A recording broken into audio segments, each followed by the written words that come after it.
How's it going, everyone? Cody back again, doing another video. This video, right, I've actually like held back on doing, right, because like not a lot of people know that like about this video, right, because about the person, obviously about Ian Brady, right, because obviously I don't support him in any way or anything like that. He's a sick fucking paedophilic fucking, he was a paedophile. He raped and then he killed. So yeah, but the reason I've held back on this is because obviously people are like, why would you write to him and stuff like that. The reason I wrote to Ian Brady, the Moors murderer, for those that don't know, is Britain's longest serving prisoner. Right, he's currently in Ashworth Secure Hospital in Maghull near Liverpool. Right, he's serving a whole life to he'll die behind bars. Right, the reason I've held off doing the video is because obviously people like would be thinking, why are you writing to a child murdering bastard? Right, now, like I say,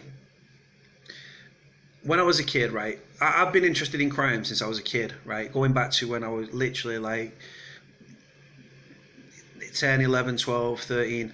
My mum used to watch these crime documentaries, right, and serial killers and stuff like that. And I've always had a vested interest in crime, whether it's gangsters, gun crime, knife crime, like to serial killers. Right? I'm not a criminology student. I'm not like fucking. I'm not any of these like things. It's just I'm interested in crime. I always have been. Then obviously I took it one step further, got involved in crime. I always take things to the extreme, right?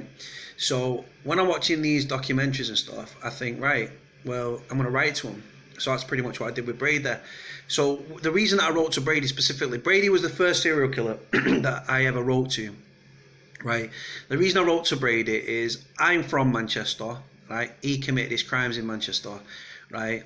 And what it was, the reason, how I came to write to him, I was actually on remand in Strangeways, right, in 2014, yeah, and I went to the library, right, there's one library in the jail, right, it's in the bottom bit of the jail, right, and it's up on the floors, right, in the rotunda, yeah, and that's where I went to the library, right. While I was in the library, I got a true crime book, yeah, and it was on Brady. I took it back to my cell, and I started reading about Brady. And then I read that he was like, he used to work at Smithfield Market in Manchester, right? He's still actually there. I don't think it's a market hall anymore, but the building's still there. And he got done for stealing like brass door handles or something and tried to weigh him in. And he was like flouting the law and getting in trouble. He ended up getting arrested, right?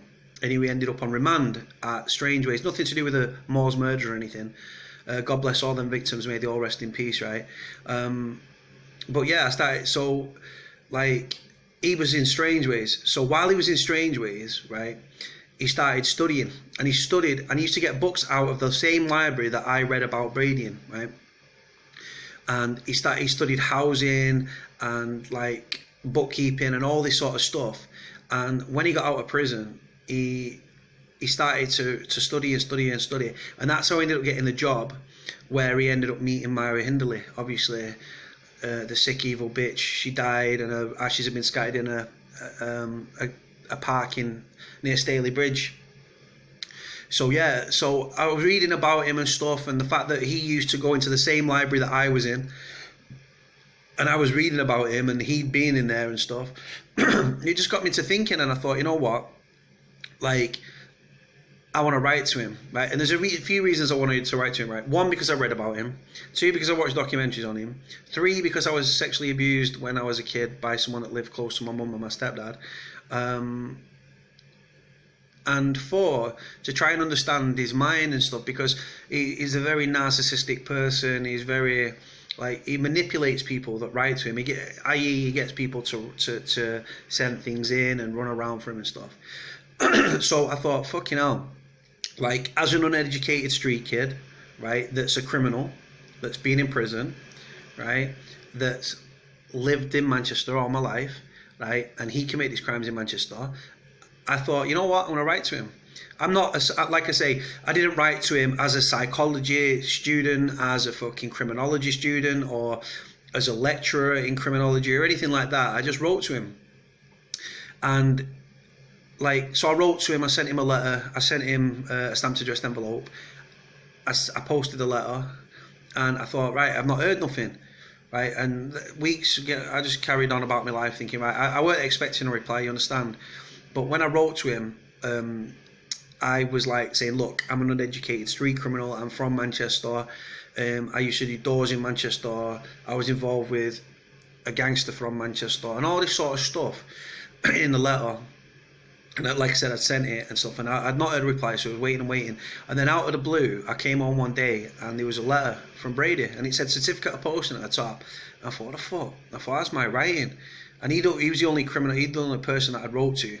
And surprise, surprise, it was a letter from Brady inside, talking about, because like at the time, like my mum lived in Shaw near Oldham, which then leads up onto Saddleworth Moors and stuff, and yeah, like through Oldham and Greenfield and up onto the hills and stuff.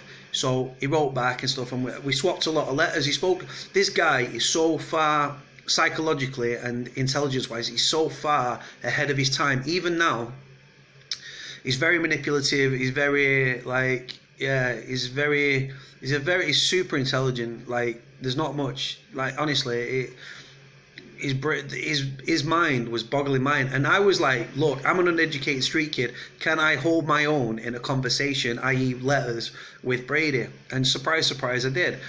And in a strange way, I ended up, we became pen friends, like regular,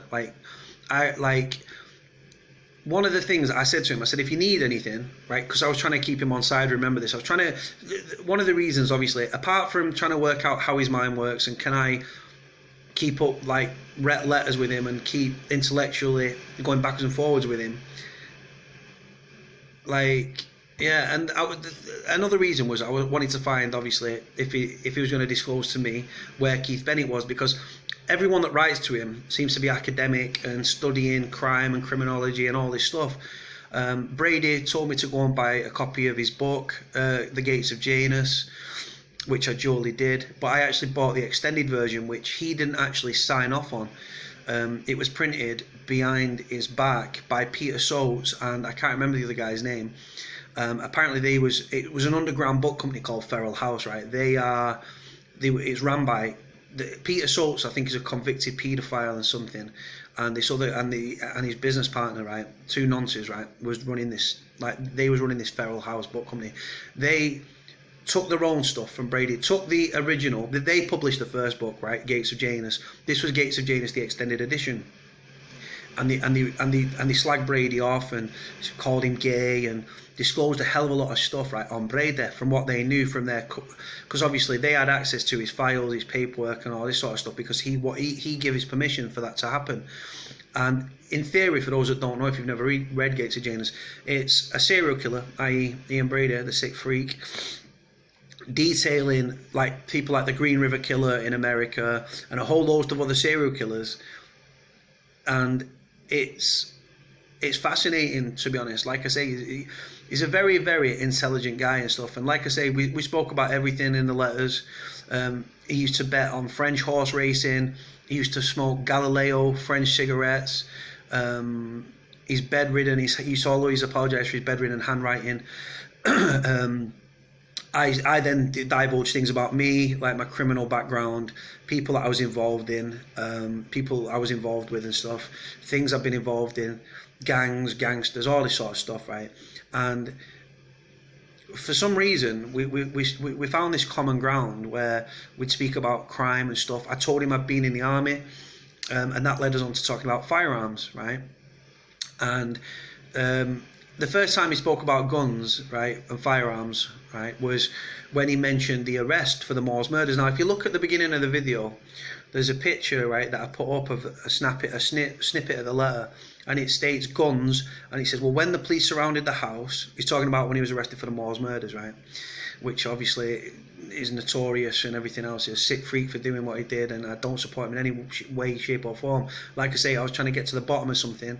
I was trying to find out where Keith Bennett's body was buried, but obviously, like, thinking I was going to be the one to find this information out. obviously I didn't find that out and stuff, but I pursued with my case and stuff and carried on doing what I was doing. So anyway, he spoke about firearms and said he had a Smith & Wesson. Like, he didn't say Smith & Wesson, but he said I had a .45. So that's the caliber of the firearm. It's a pistol. 45, a 38, a 303 rifle, a 9mm automatic pistol, on unlimited ammunition. Now, he had these in the house, right? But they was I think they was downstairs or upstairs. I can't remember. It says in the snippet of the letter, right? So that's where he speaks about firearms. Then he goes on to speak about gun clubs and stuff. He acquired firearms from Belgium, ammunition from Belgium. And he used to... This is another thing as well, and I can't find the bit of the letter, right? But there's a bit of the letter where he actually says, I mentioned Oldham, and he said, oh yeah. I said, because I used to speak about points of interest, like, have you ever been to Stone Reservoir? Those Stone Reservoirs near Upper Mill, Greenfield, right? And he said, yeah. He said, I used to go up there. I used to go up there using it. I used to go into the woodland and use it as a shooting range. And I think he used to fire at old oil drums and stuff like that. And he said they're probably still up there. Now, the reason I'm doing this video is because it's recently come out in the media, like the last day or two, that bullets have been found up on Saddleworth Moor.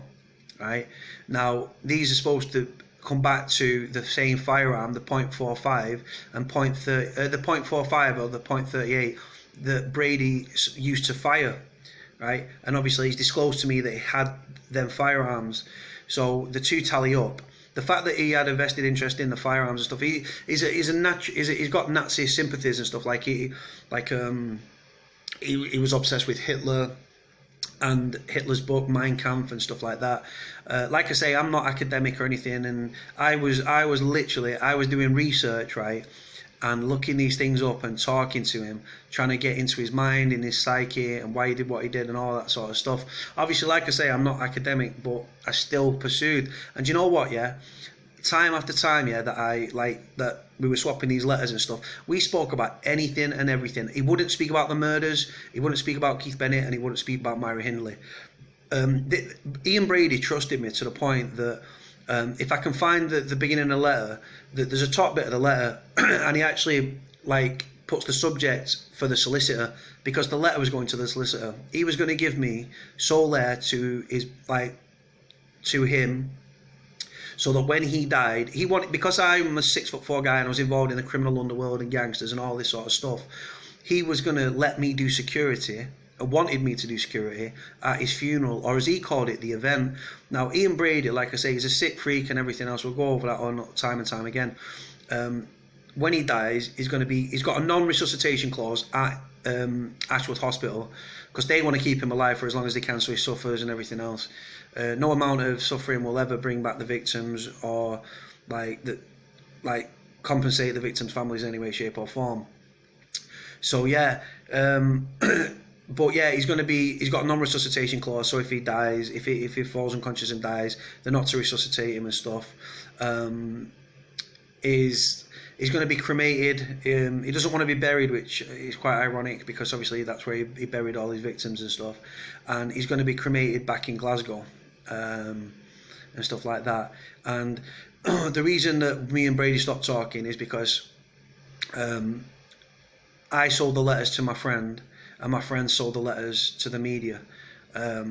So that stopped correspondence between me and Brady, which I'm no longer friends with the friend that I was friends with. But yeah, that's just a turn of events. But like I say, me and Brady, we spoke about everything from films. I used to send him films and DVDs, because I knew he liked war films and stuff. There was The Enemy at the Gate with Jude Law, a battle within the Battle of Stalingrad. I sent him them. He sent me Inception. He sent me another film as well. I can't remember off the top of my head. Some old American classic. He's very down. He's very what's the word? Cultured. He likes certain DVDs, books, Tchaikovsky, and all this sort of stuff. Like I say, things that I knew nothing about. But he trusted me implicitly. He did trust me, and I said I'll go and visit him. Right. I wanted to secretly film on a covert camera. I wanted to film him. Right. It didn't come off, because in 1998 he said he stopped all like social visits and stuff in 1998 when Ashworth Hospital, which comes under Merseycare Trust, became a regressive prison. That's what he says. And no matter how many times I asked him, he politely declined the offer. And I used to ask him what he wanted me to send in to him. I'd send in Schaefer pen refills, blue medium. He liked envelopes. He said, I'm short of envelopes, right? So I'd send him like closed V triangles. The closed V envelopes, sorry, which are like the ones you get on a birthday card. Like it goes down in a V shape. They're the ones that he likes. So I used to send him them. I used to send him books. I used to send him DVDs and all this sort of stuff. Trying to win him over every time. And you know what? The point that how quick I won him over, because I had no angle. I wasn't coming at him from a criminology standpoint. I wasn't a lecturer trying to get information out of him. I was just an uneducated street kid from Manchester. And we just went down that route, and it just went on and on and on. There's so much more I can say about Brady, guys. Like, I might have to put it over a couple of videos, or I might just leave it here, depending on the comments and the reaction from you guys. But please like, share, comment, subscribe, all that good stuff. Alright guys, speak to you soon. Take care. Bye.